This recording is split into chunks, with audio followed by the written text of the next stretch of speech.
to your left. Are y'all already aware with the Meta, ancient Egyptian language? I'm aware of it, but I haven't studied it all, so I'm ready for this. Studied all, anybody? I know y'all probably have. Oh, okay, all right. So this is going to pretty much be like a basic overview, quite basic, okay? Because it's a whole lot to just the beginner's version. So here we go. All right, just starting. I'm gonna say I'iti Ren Uadjet Aabit Maat, meaning welcome. My name is Uadjet Aabit Maat. That's my Kemetic Ren. All right. I want to welcome you, okay, into this moment with the energy of Jehuti in Seshat, okay, in which Jehuti is the embodiment and the divine scribe of writing, wisdom, speech, literature, arts, mathematics, and learning. As well, the counterpart and the consort of Jehuti is Seshat, okay? She is the divine representation of all writing, astronomy, astrology, architecture, and also mathematics. I ask that you be open, okay? And welcome their energies to surround us, okay? And learning their new wisdom in today from a traditional Kemetic sense of view of the ancestral language of Medu Neter, okay? So y'all see Jehuti right here, okay? In this relief, okay? You'll see the goddess Seshat over there, okay? On the far right. And this is an inscription, okay? This is a relief from Ramses II. Okay. Yeah, from Ramses II, from the Luxor temple, okay? So as we move forward, I want to go over my qualifications and my teachers. Okay, so y'all know that I'm not just standing up here. Just because. Okay.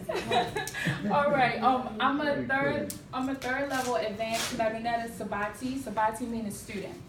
Okay. And a Medu Neter translator. I attend the University of Comedian Sciences under the branch of the Institute of Kemetic Philology. Ooh, I don't know how I have trouble saying that. Okay, my teacher is Riketi Amen. Okay, she's a Kemetic priestess and she's a world-renowned Medu Neter instructor. Okay, I am also a beginner's Medu Neter instructor and intermediate level researcher with the Per Neter Research Center of African History and Studies. My Baba is Neter Neb Aku Septepi Adufu Katima. Okay, he as well is an African scholar of the Per Neter Research Center. He is also a researcher with the Amen Ra Squad. Okay, he's a second level student of the Ta Nefra Ankh community. He is also a student at the Institute of Kemetic Philology. Again, I'm so sorry.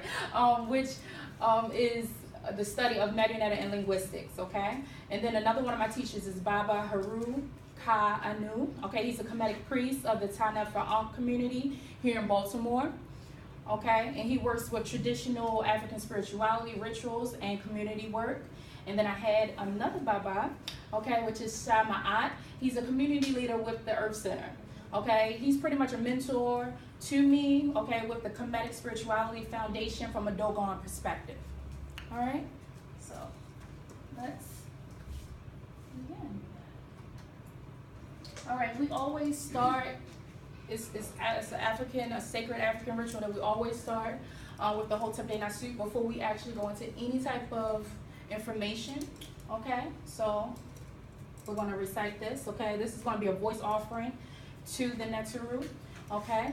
So this simply says, Hotep de Nasu, Usir, Hotep de Nasu, Usir, Inpu, Di Sinu, Peret, Keru, Ka ta'u, ka hinkwetu, ka ka'u, ka epedu, ka seshu, ka benketu, ket, nebet, neferet, wabet, ankh, neche'im, in kan in, Jehuti, ma'a keru, dua neteru, dua neteru, dua neteru. I actually do not have the glyphs for dua neteru. Okay, I didn't have time to put it up there, but it's basically saying an offering to the Nasu, which gives to Asar and Impu that they may give an evocation offering of 1,000 loaves of bread, 1,000 jugs of beer, 1,000 oxen, 1,000 fowl, 1,000 pieces of alabaster, 1,000 bolts of linen, and all things good and pure on which the nature lives, to the Ka of Jehuti, true of voice. And we thank nature. All this is thanks to nature, is thanks to nature. Okay? Okay, the lesson overview. Okay, I'm going to cover is what did the ancient Egyptians, the Kemites, call their language, and was there a meaning behind their language? Okay, what did the people of Kemet write about?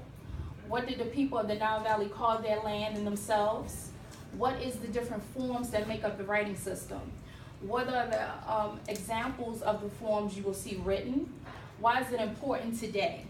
And how does that help us today?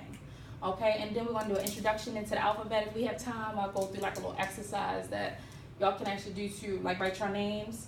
And then we're going to go over the general basic readings and go over another exercise and then close. Okay? Okay. What did the ancient Egyptians, Kemites, call their language, and what was their meaning behind it?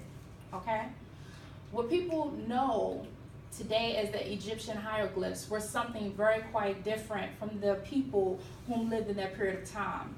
Our ancient ancestors that lived along the Nile Valley, the Hapi Itaru, called their language the Medu Neter or the Medu Necher. Okay, this language is an ancient African language. Okay, we need to emphasize, ancient is African. Okay, all right? We're going to emphasize that, okay? Which was spoken and scribed for more than 10,000 years ago, okay? So yes, there was a meaning behind it. Okay, Medu Neter or the Medu Neter simply means words of nature. I'm going to stop right there for a second. So Neter, okay, was like nature. It was like all things in existence. They literally, all of their glyphs represented something in nature, okay? And then Medu means words or language, okay? So that's why they pretty much put that together, but continuing on. Okay, Medu meaning words, as I just said, or language, and Neter meaning nature. So the Ramech, which is the Medu Neter word for people, okay, that lived along the Nile were very advanced in their knowledge and wrote about everything that they seen in nature and did in nature. Thus, this is why they have they actually named it the Medu Neter. Okay? I like that. Yeah. Okay. What did the people of Kemet write about? Okay? They described everything in nature. Everything they did in nature, their historic lineage was in stone. Okay? That's why you see the pharaohs and you'll see them doing different things. That's why, okay. They had people, they had pictures of people, plants, animals, activities, temple furniture, stones, ropes, clothes, and so much more. They wrote spiritual writings and rituals, mathematics, stories, poetry, accounting, letters, legal documents, astronomy, medicine, and their family histories, and so much more in the temples and the papyrus. Just like everything in today's society. So everything that's happening today, if everything was still going on the same, if we were still doing hieroglyphs, it would still be written. Even more. So, okay. Okay. What did the people of the Nile Valley call their land and themselves? Let me know if I'm going too fast. Okay? Okay, no. Okay. All right, the people of the Nile Valley were called the Kemetiu, meaning black people, or Ramech people, okay? And their land was called Kemet, the black land, Ta land, Tameri, beloved land, or Tawi, united two lands, okay? So right here, you'll actually see the Kemetiu, okay? Why it's saying black people is because the color in the Medu Neter was the word Kim. It was the charcoal, okay, the burnt charcoal, okay? So this is the Kemetiu, this is Ramech, okay, Ramech, and then you have the determinative of the people, okay? Then you have Kemet, all right? And this right here is the determinative for land or city, district, okay? Then you have Tameri, okay, which is land, beloved, okay? And then you have Tawi. Anytime that you actually have two of the same glyphs in that matter, it actually starts to show, I think, plurality. Yeah, so that's why it's actually two of them. So why is two of them? It'd be, and that makes Tawi. So united two lands. So, yes. On that top there we live, Mm-hmm. I know 3 flags is usually used for, is it ancestors or is it Neteru? Neteru. Neteru? Mm-hmm. And what is the sound that the 2 flags makes? I think it would still be Neteru. The Oh, two okay. flags? Yes. In the glyph? No, these are 2 reliefs. Oh, those are 2 reliefs? Those are Okay. 2 reliefs, Yeah, yes. I'm confused. Thank you. Okay, no problem. Yes, 2 reliefs, so, yes. Okay. All right, was there any other questions? I'm sorry. I'll just keep going, okay. All right. Okay.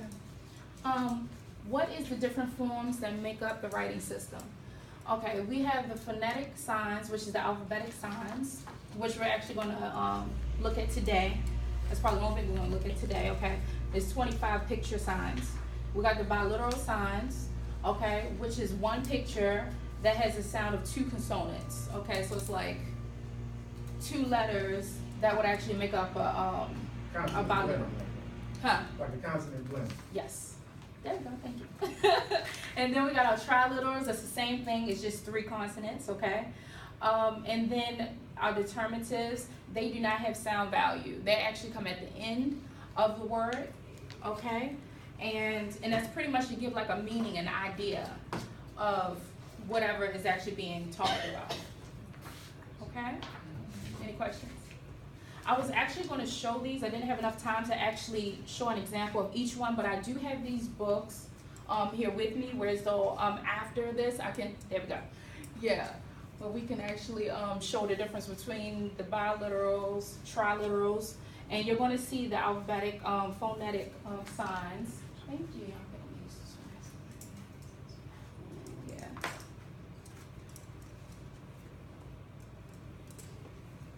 Okay. All right, we can go, actually, let me see if I can go back. Yeah, like you had some determinants on the last screen. Yeah, that's what I said, let me go back, okay. Like, prime example, Kim, right?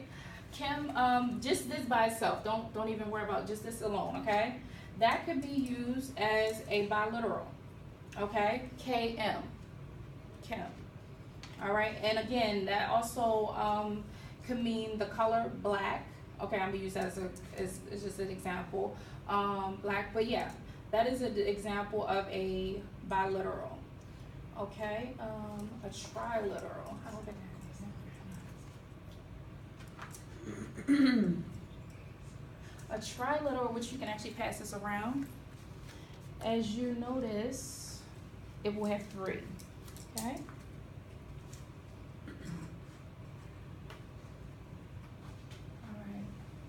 Again, determinatives do not have any sound value. They are just a picture that's actually placed at the end of the word to actually bring about a meaning or an idea. Okay? So as we continue, what are examples of the forms you will see written? Okay, you will see relief kind of carvings, which you see is this. This is one of the oldest forms, okay, that was used in the early period of writing. Okay, then you will have the inscribed carvings and the ones that's actually written with ink on a papyrus, okay? So this is an example of the inscribed version, okay? Which, as you notice, is not like coming out, it's actually going inward, okay? And this is the oldest paper, okay? The papyrus, okay? It's the oldest paper, okay? And it's used with ink, okay? And if I'm not mistaken, they use a brush to actually to actually make the glyphs, to actually write the glyphs, and this is actually in cursive, actually. Okay. Again, let me know if I'm going too fast at any time. Okay, why is all of this important for today? And how does it help us today? It's important for self-preservance. Like it preserves the legacy of our ancestors. I think that for you to even, I'm trying to figure out what's the best way, but it's so much.